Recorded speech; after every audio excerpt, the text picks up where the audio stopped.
حضرت عمر رضی اللہ تعالی عنہ جا رہے تھے نا، رات کو پہرے پہ کھڑے تھے، تو ایک گھر سے ایک خاتون اپنی بیٹی کو کہہ رہی تھی دودھ میں پانی ڈال لو، تو بیٹی بولی امیر المومنین نے منع کیا ہے، تو کہا امیر المومنین کب دیکھ رہے ہیں؟ تو بیٹی بولی امیر المومنین نہیں دیکھ رہے، ان کا رب تو دیکھ رہا ہے۔ حضرت عمر دروازے پہ نشان لگایا تو آ گئے، دن کے اجالے میں پھر اس گھر کے دروازے پہ گئے اور صاحب خانہ سے کہا کہ اپنی بیٹی کا رشتہ میرے بیٹے کے لیے دے دو۔ امیر المومنین سوالی بن کے کھڑا ہے اس گھر میں، کہا اس بیٹی کا رشتہ مجھے دے دو۔ ان کو اور کیا چاہیے تھا؟ امیر المومنین کے بیٹے کے لیے رشتہ قبول کر لیا گیا۔ پھر اللہ تعالیٰ جل شانہ ان کو ایک بیٹی دی، اس بیٹی سے اللہ نے ایک بیٹا انہیں دیا، اس بیٹے کا نام حضرت عمر بن عبدالعزیز ہے۔ تو جب مائیں اللہ سے ڈرنے والی ہوں، تنہائی میں ڈرنے والی ہوں، تو پھر اولادیں ایسی ہوتی ہیں۔ اپنی اولادوں کی تربیت کرو، جب بچے چھوٹے ہی ہوں تو ان کے تصور میں یہ بات اچھی طرح سے راسخ کر دو کہ اللہ دیکھ رہا ہے۔ پھر وہ کبھی رشوت نہیں لیں گے کہ اللہ دیکھ رہا ہے، اور وہ کبھی خیانت نہیں کریں گے کہ اللہ دیکھ رہا ہے، وہ کبھی ملک کے راز کو نہیں بیچیں گے کہ اللہ دیکھ رہا ہے، وہ جو ہے وہ بد نگاہی نہیں کریں گے کہ اللہ دیکھ رہا ہے۔ جہاں کوئی کیمرہ نہیں پہنچتا، جہاں سیکورٹی نہیں پہنچتی، جہاں کوئی ایجنسی نہیں پہنچتی، وہاں یہ عقیدہ پہنچتا ہے کہ میرا اللہ مجھے دیکھ رہا ہے۔ تو یقین کی یہ دولت زندگی کا نور ہے، زندگی کا جمال ہے، اور ماہ سیام میں اللہ تعالیٰ اس عقیدے کو روحوں میں اتار دیتا ہے اور باطن میں جذب کر دیتا ہے۔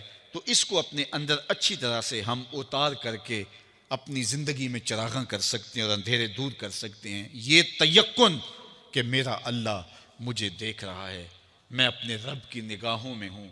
ارا زبیباً نملۃ سودا، کالی رات کے اندھیرے میں کالے پہاڑوں کی کوکھ میں گہرا غار ہے، اس غار میں چیونٹیوں کا سوراخ ہے، اس میں جب چیونٹی چلتی ہے اور وہ بھی سیاہ رنگ کی ہے، رات کی بھی سیاہی ہے، پتھر بھی کالا ہے اور چیونٹی بھی کالے رنگ کی، سینہ سنگ پر اس چیونٹی کے چلنے کی وجہ سے ایک وہمی اور گمانی لکیر بنتی ہے جس کو خوردبین سے دیکھنا بھی ممکن نہیں۔ تمہارا رب اس کو یوں دیکھتا ہے جس طرح دیوار چین کو دیکھتا ہے۔ تو کیا ذہن اور دماغ کی سکرین پہ آنے والے خیالات سے وہ غافل ہو سکتا ہے؟ کیا وسوسوں سے وہ غافل ہو سکتا ہے؟ تو آئیے اس یقین اور اس تیقن میں جینے کا گر سیکھیے۔ دیکھیے زندگی کتنی نور علی نور ہو جائے گی کہ میرا اللہ مجھے دیکھ رہا ہے، میرا اللہ مجھے ملاحظہ کر رہا ہے، میں اس کی نظروں سے، اس کی نگاہوں سے پوشیدہ نہیں۔ تو یہ عقیدہ ماہ سیام میں ہمیں نصیب ہوتا ہے۔ اور اگر ہم نے ماہ سیام کے دامن سے یہ سب کچھ نہیں سیکھا اور پورا مہینہ بھوک کاٹی، پیاس کاٹی اور مہینہ گزار دیا، اور عید کے دن وہیں کھڑے تھے جو ہم 29 شعبان کو جہاں کھڑے تھے، تو پھر ہم نے رمضان کی برکت کیا پائی؟ میرے حضور نے ممبر کی تینوں سیڑھیوں پہ قدم رکھتے ہوئے آمین آمین پکارا تھا۔ تو صحابہ نے پوچھا حضور یہ عجیب ماجرا ہم نے دیکھا ہے، کوئی دعا مانگنے والا نہیں تھا اور آپ نے آمین کہا، پھر دوسری سیڑھی پہ رکھا قدم، پھر آمین کہا، پھر تیسری سیڑھی پہ قدم رکھا تو آمین کہا۔ فرمایا میں نے پہلی سیڑھی پہ قدم رکھا تو جبریل حاضر ہوئے اور انہوں نے کہا اس شخص کی ناک خاک آلود ہو جس نے ماہ سیام رمضان المبارک کو پایا اور اپنی بخشش نہ کروا سکا۔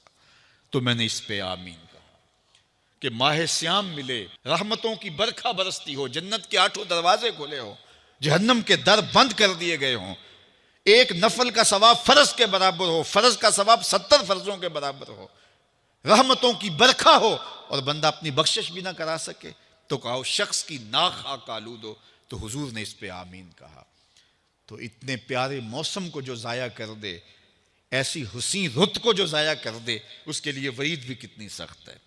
کہا دوسری سیڑھی پہ قدم رکھا تو جبریل آئے اور کہا اس شخص کی ناک خاک آلود ہو جو والدین کو بڑھاپے میں پائے اور خدمت کر کے جنتی نہ ہو سکے۔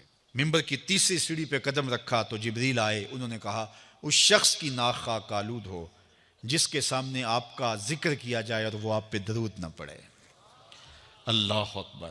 رسول رحمت کا نام آئے تو درود و سلام پیش کرو، ان کا ذکر آئے تو تمہاری روحیں بھی درود پڑھیں، تمہاری زبانیں بھی درود پڑھیں۔ اللہم صلی علی سیدنا و مولانا محمد معدن الجود والکرم۔ ان کا ذکر روحوں کی غذا ہے، ان کا ذکر دل کا قرار ہے۔ تو ان کے تذکرے کی خوشبو سے اپنے ماحول کو معطر رکھو۔ وہ جوان جو ہی پروان چڑھا ان فوان شباب آیا تو اس کی پیشانی سجدے کے تقدس سے مالا مال ہو گئی، اس کی آنکھوں میں حیا اور شرم کے پہرے آ گئے، اس کے خیالوں میں پاکیزگی آ گئی، اس کی زندگی کے شب و روز نیکی کے ماحول میں بسر ہونے لگے، اس کی راتیں ذکر الہی میں، تلاوت کلام مجید میں اور دن یاد الہی میں روزے سے گزرنے لگے۔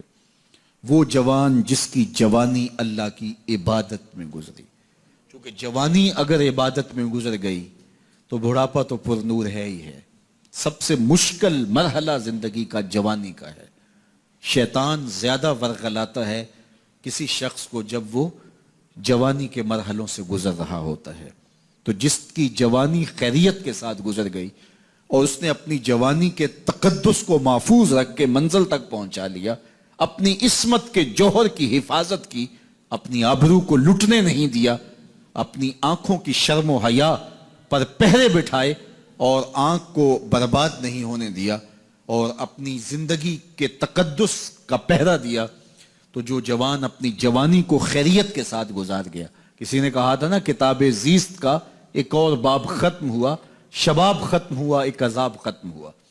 تو جوانی جس کی منزل تک پہنچ گئی خیریت کے ساتھ، عافیت کے سائے میں، مشکل تو بڑا ہے جوانی کو منزل تک لے جانا، خیریت کے ساتھ، داغدار نہ ہونے دینا، جوانی کے تقدس کو رسوا نہ ہونے دینا، عصمت کے جوہر پہ کالک نہ لگنے دینا، خواہشات کو غالب نہ آنے دینا۔ آسان کام تو نہیں ہے، مشکل کام ہے، لیکن اگر کوئی مشکل کاٹ گیا، جوانی کے تھوڑے سے ایام میں گزار گیا۔ اللہ اکبر۔ حضرت شیخ ختلی کہتے ہیں، داتا گنج بخش علی حجویری علیہ رحمہ کے مرشد ہیں، الدنیا یومن ولنا فیہا صومن۔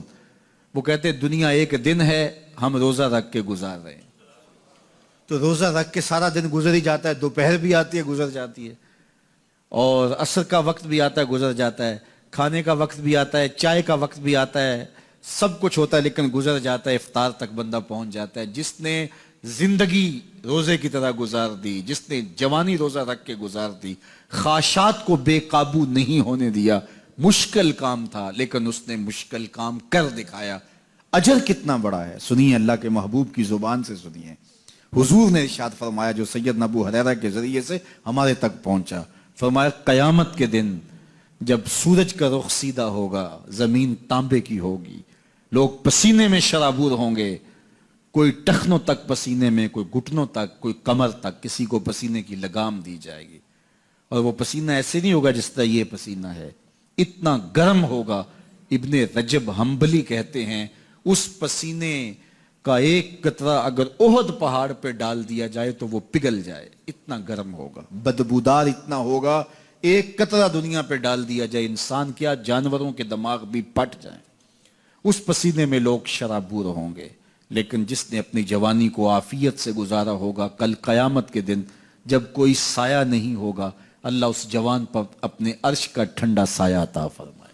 وہ شخص جس کو کسی عورت نے دعوت گناہ دی اور وہ صاحب منصب تھی، صاحب جمال تھی، اور اس نے یہ کہہ کے یہ خواہش، یہ آرزو مسترد کر دی، انی خاف اللہ۔ اسی طرح کوئی عورت ہے تو اس نے اپنے تقدس کی حفاظت کی، اپنی آبرو پہ پہرا دیا اور کسی پیشکش کو ٹھکرا دیا، تو فرمایا قیامت کے دن جب کوئی سایہ نہیں ہوگا، اللہ اسے بھی اپنے عرش کا ٹھنڈا سایہ دے گا۔ کیسا سخت دن ہوگا، اور وہ کس اعزاز میں ہوگا، کس تکریم میں ہوگا۔ یہ تو 4 دن 10-20 سال ہیں، اور وہ 50,000 سال کا ایک دن۔